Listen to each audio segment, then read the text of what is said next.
तो इसी के साथ भाई यहाँ पर फुटबॉल सीज़न 2025-26 ख़त्म हो चुका है और इसी के साथ यहाँ पर एक एरा भी ख़त्म हो चुका है। वो एरा जिसकी शुरुआत यहाँ पर मिड 2010 में हुई थी। आई थिंक एक ऐसी team, and it is truly N end of an era for real Madrid fans. और मेरे को लगता है कि चाहे आप रियल मैड्रिड के फ़ैन हो या ना हो, आपने इस रियल मैड्रिड को जब ये पूरे सारे सुपर हीरोज एक साथ थे तो किसी ना किसी तरीके से आपने इसको एंजॉय किया हुआ, किसी ना किसी तरीके से आपने वो चीज़ सेलिब्रेट करी होगी। And particularly from a Real Madrid fan perspective it is truly heartbreaking, क्योंकि जब कोई एक सुपर हीरो जाता था, चाहे हम बात करें 2018 में क्रिस्टियानो रोनाल्डो की, चाहे बात करें हम 2017 में पेपे की, तो ऐसा लगता था कि यार दिल तो टूट गया है पर फिर भी ये सारे बचे हुए हैं अभी। पर एक के बाद एक, चाहे हम बात करें वरान की, सर्जियो रामोस की, पेपे की, यहाँ पर करीम बेंजिमा की, मॉड्रिच की, क्रूस की, इसको की, गैरेथ बेल की, जो सिलसिला 2017 में जाने का और इस टीम को छोड़ के जाने का शुरू हुआ वो फाइनली ख़त्म हो चुका है। 2026 में द लास्ट वॉरियर डैनी कारवाहाल यहाँ पर इस टीम को छोड़ चुके हैं और इसी के साथ द फाइनल जो प्लेयर बचा था उस 3-पीट टीम का, वो अब जा चुका है। So again I don't know how to feel.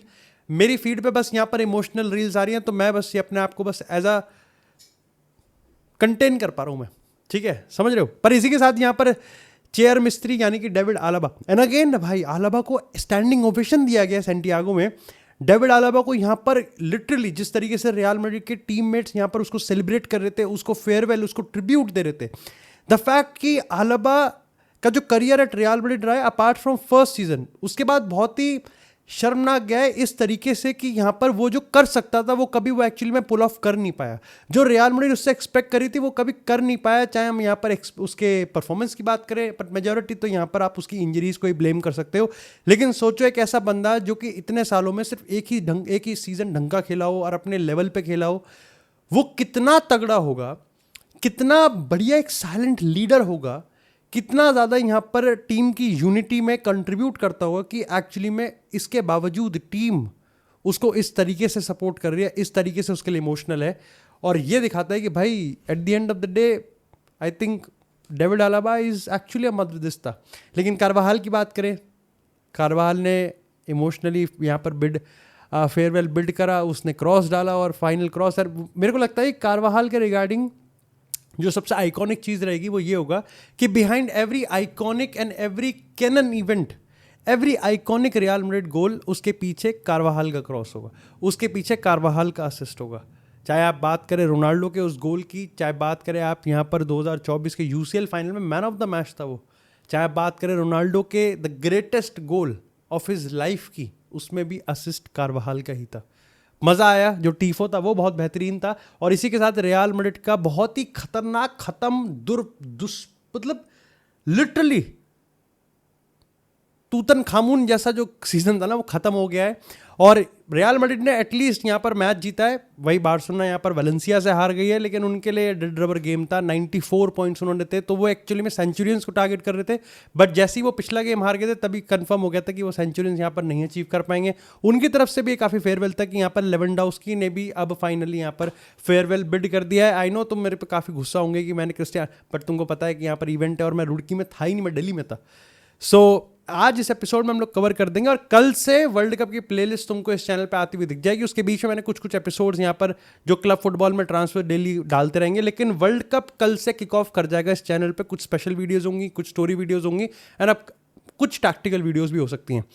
सबसे पहले यहाँ पर क्रिस्टियानो रोनाल्डो ने सऊदी ट्रॉफी उठा लिया और मैं तुमको जेन्युइनली बता रहा हूँ, ये ट्रॉफी जितने मायने इसके सऊदी लीग रोनाल्डो के डोमेस्टिक फुटबॉल से उससे कहीं ज़्यादा मायने एक्चुअली में इसके क्रिस्टियानो रोनाल्डो के खुद के पर्सनल एम्बिशन से मैच कर रहा हूँ मैं, क्योंकि यहाँ पर इसका डायरेक्ट इंप्लीकेशन होने वाला है कि वर्ल्ड कप 2026 में, एंड अगेन तुम में से काफ़ी सारे लोग कहोगे कि देख यार eight the end of the day Saudi league जीती है। पार्शली एग्री कि देख उस जीती सऊदी लीग है, लेकिन सीन यहाँ पर यह था कि यहाँ पर इस सदी बोलेंगे इस डेकेड में 2020 के बाद क्रिस्टियानो रोनाल्डो ने पहली बार एक डोमेस्टिक टाइटल जीता है। एक ऐसा टाइटल जीता है जो कि अगेन ऐसा भी नहीं कह सकते कि it's a dead rubber league. यहाँ पर आप अल अहली कह सकते हो क्योंकि वहाँ पर इवान टोनी 42 गोल मार रहा है। आप अल हिलाल कह सकते हो, वहाँ पर करीम बेंजिमा है। आप अल इत्तिहाद कह सकते हो। तो वहाँ पर हैं कुछ टीम ऐसे जो कि यहाँ पर टाइटल जीत सकती हैं। लेकिन क्रिस्टियानो रोनाल्डो का यहाँ पर ये लीग जीतना अच्छे खासे फॉर्म में, अच्छे खासे सपोर्ट के साथ और एक कलेक्टिव यूनिट, डिस्पाइट कि उसने यहाँ पर बॉटल किया है AFC 2 को, बट स्टिल आई थिंक इस सीजन यहाँ पर जो डिफरेंट था वो ये था कि अल नसर एज अ कलेक्टिव यूनिट बहुत दिखी। यहाँ पर क्रिस्टियानो रोनाल्डो लीडर बन के निकला। ऐसा नहीं था कि पिछली बार वो लीडर नहीं था, लेकिन इस बार वो जिन टीम को लीड करना चाह रहा था वो टीम एक्चुअली में यूनाइट होके एक पर्टिकुलर ऑब्जेक्टिव को अचीव करना चाहते थे, and that was Saudi league, और वो उन्होंने फाइनली अचीव किया। बहुत सारे अप्स एंड डाउन आ रहे थे और मेरे को लगता है कि क्रिस्टियानो रोनाल्डो यहाँ पर इस चीज़ पे अगर फेल हो जाते इस ट्रॉफी को जीतने में, तो उसका जो डायरेक्ट इंप्लीकेशन उसके वर्ल्ड कप कैंपेन पे होता कि वो किस मेंटालिटी से आ रहा है, किस मोमेंटम के साथ आ रहा है, वो थोड़ा सा नेगेटिव होता। लेकिन कुछ ऐसी चीज़ें जो कि शायद से आई थिंक क्रिस्टियानो रोनाल्डो के कॉन्वर्जेशन में थोड़ी सी दब रही हैं, वो ये मैं बताता हूँ कि सोचो भाई किंग्सले कोमन 14 लीग टाइटल जीता है वो। सिर्फ एक सीजन मेरे को लगता है जहां हैरी केन का जब डेब्यू सीजन था बायर्न म्यूनिख में, सिर्फ एक वो सीजन था जहां पर किसी सीजन में उसने डोमेस्टिक टाइटल नहीं जीता था। उसके अलावा उसने हर अपने प्रोफेशनल करियर में हर साल एक लीग उठाया है। साथ ही साथ यहां पर जाओ फेलिक्स की भी तारीफ करनी पड़ेगी, क्योंकि for a second fiddle striker I think यहाँ पर 30 से ज़्यादा गोल और असिस्ट कंट्रीब्यूशन मायने रखते हैं। ठीक है, मेरे को लगता है कि यहाँ पर Cristiano Ronaldo being Cristiano Ronaldo इसलिए भी हो पाया क्योंकि यहाँ पर जाओ फेलिक्स एक बहुत ही ज़्यादा यहाँ पर दिहाड़ी मार रहा था।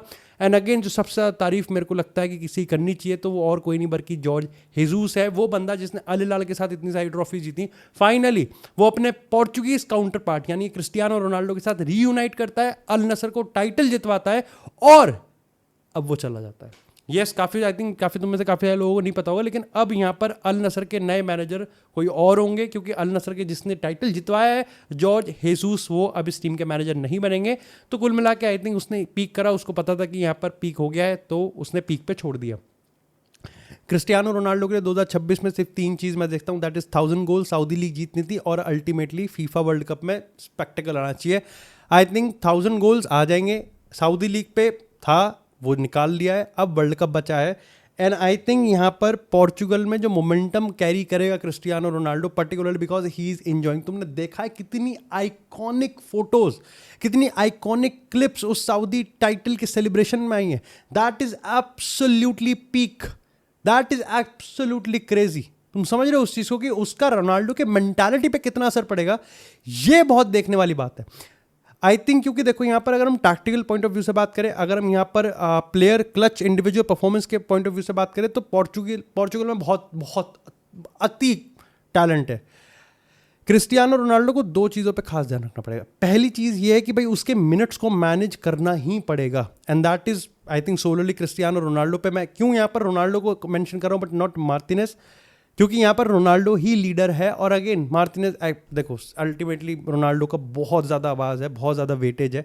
दूसरी चीज़ कि रोनाल्डो की परफॉर्मेंस वो बहुत मैटर करेगी। देखो रोनाल्डो कलेक्टिवली जो भी मेंटालिटी वर्ल्ड कप में लेके आएगा that's a different story, but ये सबको पता है कि पोर्चुगल विदाउट रोनाल्डो के गोल्स नहीं जीत पाएगी, बिल्कुल भी नहीं जीत पाएगी। क्योंकि देखो अगेन नूनो मेंडेस ने लिटरली नेशंस लीग में तबाही निपटा दिया था यार, स्पेन को कुत्ता बना दिया था, पर फिर भी यहां पर चीज को फिनिश फिर भी रोनाल्डो नहीं करा था।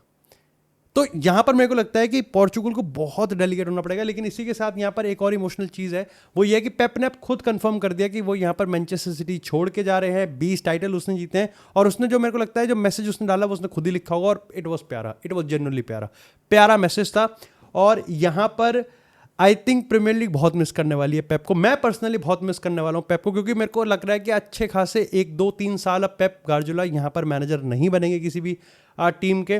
और without Pep I think football में एक वो जीनियस इट इज़ लाइक कि यहाँ पर ultimately without Pep there is no teacher in the classroom. I think Pep के बिना क्लासरूम में टीचर नहीं है, तो अब यहाँ पर एक वैक्यूम क्रिएट हो गया कि who is the next leader.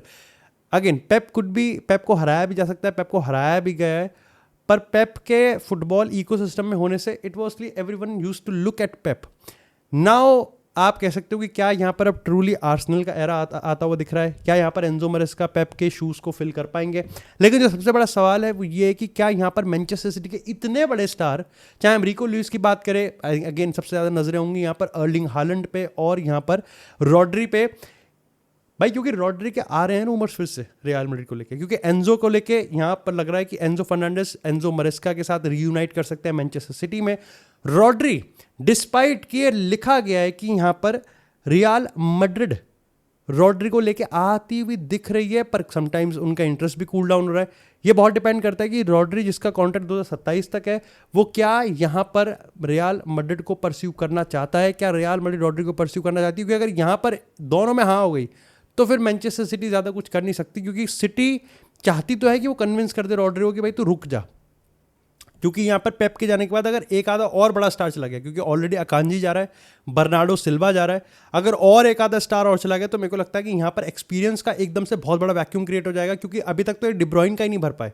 And again, चाहे सेमेन्यो की बात करो, चाहे रायन शर्की की बात करो, आप फिल फोर्डन की बात करो, निको राइली की बात करो, बहुत बढ़िया बढ़िया प्लेयर्स हैं, लेकिन स्टिल यहाँ पर एक्सपीरियंस का होना बहुत बहुत ज़रूरी है। पर्टिकुलरली पेप के जाने के बाद तो अगर कोई ड्रेसिंग रूम को संभालेगा, कोई यहाँ पर वो पूरा कमांड, वो स्ट्रक्चर को अगर यहाँ पर वापस से एंजो मरेस्का के हाथ में डालेगा तो वो यही एक्सपीरियंस प्लेयर होंगे। रही बात अर्लिंग हालैंड की, देखो मेरे को तो अभी भी यही लगता है कि यहाँ पर इट इज़ हाईली अनलाइकली कि Erling Haaland would end up at Real Madrid, क्योंकि this is a matter of a political and a franchise thing.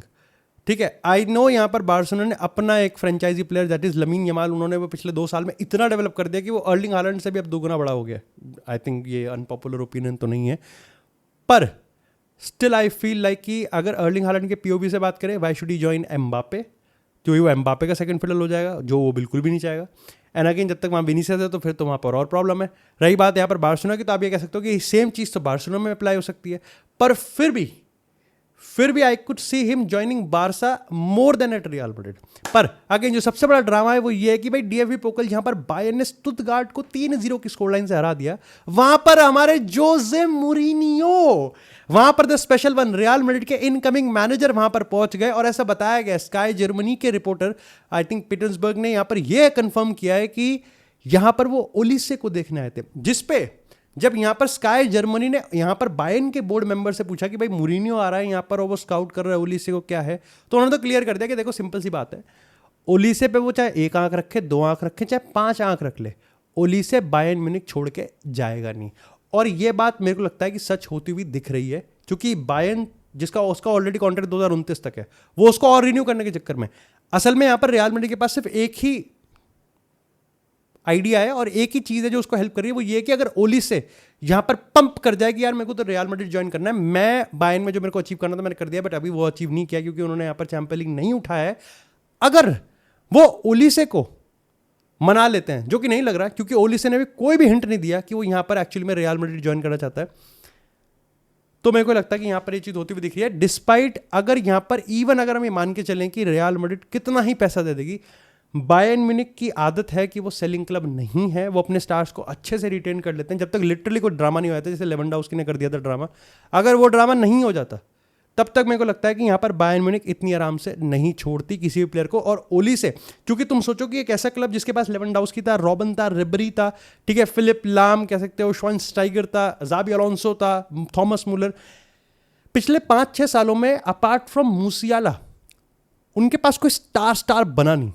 जो थे सारे ओल्ड गार्ड थे, जो अभी भी हैं, किमिच है, नॉयर है, लेकिन कोई स्टार नहीं है। And I think crystal palace से ओली से जब बायर्न में आया, नाउ उनके पास लिटरली अपना एक फ्रेंचाइजी प्लेयर है, और मैं कह सकता हूं कि शायद से उनके पास एक ऐसा फ्रेंचाइजी प्लेयर है जो कि Mbappe, Vini, Lamine Yamal and I think Erling Haaland से ऊपर आता है ओली से।